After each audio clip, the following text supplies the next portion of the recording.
Assalamualaikum warahmatullahi wabarakatuh. Sahabat, ini adalah channel yang membahas tentang sejarah Islam. Kali ini akan kita bahas adalah perkembangan Islam di Asia Tenggara.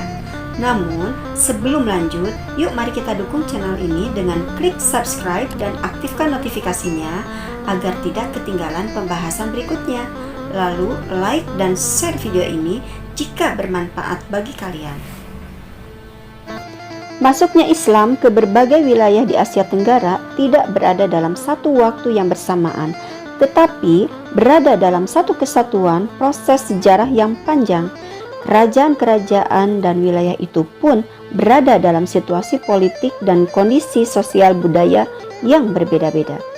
Ketika Sriwijaya mengembangkan kekuasaannya sekitar abad ke-7 dan 8, jalur Selat Malaka sudah ramai oleh para pedagang Muslim.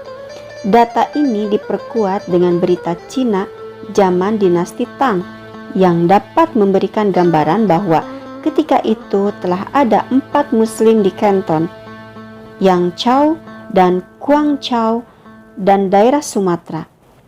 Diperkirakan terjalinnya perdagangan yang bersifat internasional ketika itu juga sebagai akibat kegiatan kerajaan Cina zaman dinasti Tang di Asia Timur dengan kerajaan Islam di bawah Bani Umayyah di bagian barat, dan tentunya kerajaan Sriwijaya sendiri di wilayah Asia Tenggara. Keberadaan pedagang-pedagang di Asia Tenggara ketika itu mungkin belum memberikan pengaruh pada kerajaan-kerajaan yang ada. Adapun beberapa teori tentang masuknya Islam ke kawasan Asia Tenggara, yaitu teori kedatangan Islam ke Asia Tenggara dari Arab, Cina, dan India.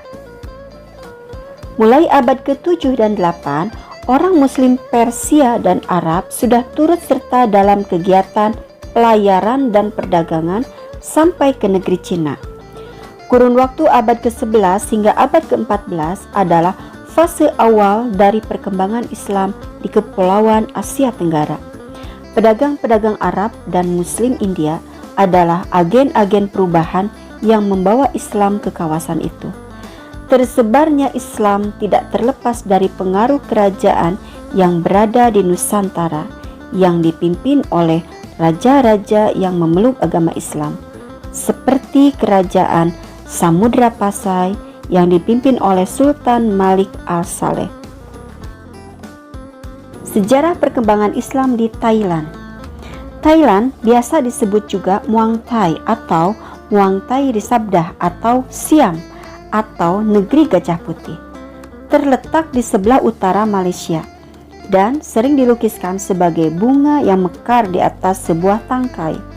Thailand berarti negeri yang merdeka karena memang merupakan satu-satunya negeri di Asia Tenggara yang tidak pernah dijajah oleh kekuasaan barat atau negara lain. Di Thailand, negeri yang mayoritasnya beragama Buddha, terdapat lebih dari 10% penduduk Muslim dari seluruh populasi penduduk Thailand yang berjumlah kurang lebih 67 juta orang. Penduduk Muslim Thailand sebagian besar berdomisili di bagian selatan Thailand, seperti di Provinsi Phang Nga, Songkhla, Narathiwat, dan sekitarnya yang dalam sejarahnya adalah bagian dari Daulah Islamiyah Pattani. Islam masuk ke Thailand sejak pertengahan abad ke-19. Proses masuknya Islam di Thailand dimulai sejak Kerajaan Siam mengakui Kerajaan Pattani Raya atau lebih dikenal oleh penduduk Muslim Thai sebagai Pattani Darussalam. Pattani berasal dari kata Al-Fattani yang berarti kebijaksanaan atau cerdik, karena di tempat itulah banyak lahir ulama dan cendekiawan Muslim terkenal. Perkembangan Islam di Thailand semakin pesat saat beberapa pekerja Muslim dari Malaysia dan Indonesia masuk ke Thailand pada akhir abad ke-19.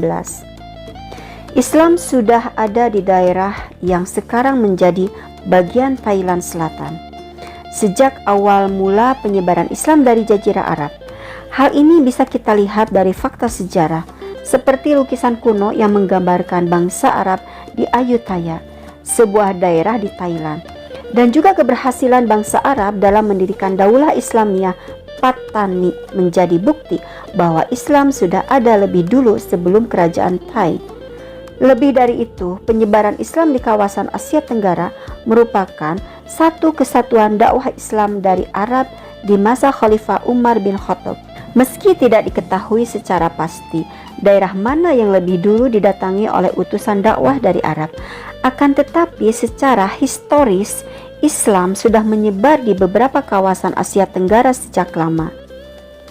Secara garis besar, masyarakat Muslim Thailand dibedakan menjadi dua, yaitu masyarakat Muslim imigran atau pendatang yang berlokasi di kota Bangkok dan Chiang Mai, yaitu daerah Thailand Tengah dan Utara, dan masyarakat Muslim penduduk asli yang berada di Patani atau tepatnya di Thailand Selatan. Masjid Jawa adalah masjid lain yang juga didirikan oleh komunitas warga Muslim Indonesia di Thailand. Sesuai namanya, pendiri masjid ini adalah warga Indonesia suku Jawa yang bekerja di Thailand. Namun demikian, keturunan dari para pendiri masjid ini tetap berbicara dalam bahasa Thai dan Inggris saat menceritakan tentang asal mula berdirinya Masjid Jawa ini. Masjid Indonesia dan Masjid Jawa hanyalah sebagian dari puluhan masjid lain yang tersebar di seluruh penjuru Bangkok. Pemerintah juga membolehkan warga Muslim Thailand menyelenggarakan pendidikan Islam. Kesempatan ini tidak dilewatkan begitu saja oleh umat Islam untuk mengembangkan pendidikan Islam di sana. Proses pendidikan Islam di Thailand sudah mengalami perkembangan dan kemajuan. Hal itu bisa dilihat dari kegiatan-kegiatan yang diadakan oleh beberapa lembaga Islam. Pemerintah Thailand juga membantu penerjemahan Al-Quran ke dalam bahasa Thai, serta membolehkan warga Muslim mendirikan masjid dan sekolah Muslim. Kurang lebih tercatat lebih dari 2.000 masjid dan 200 sekolah Muslim di Thailand. Umat Islam di Thailand bebas mengadakan pendidikan dan acara-acara keagamaan. Tidak hanya itu saja, program pengembangan pendidikan Islam di Thailand juga sudah mencapai level yang lebih luas, tidak sekedar bersifat nasional dan regional.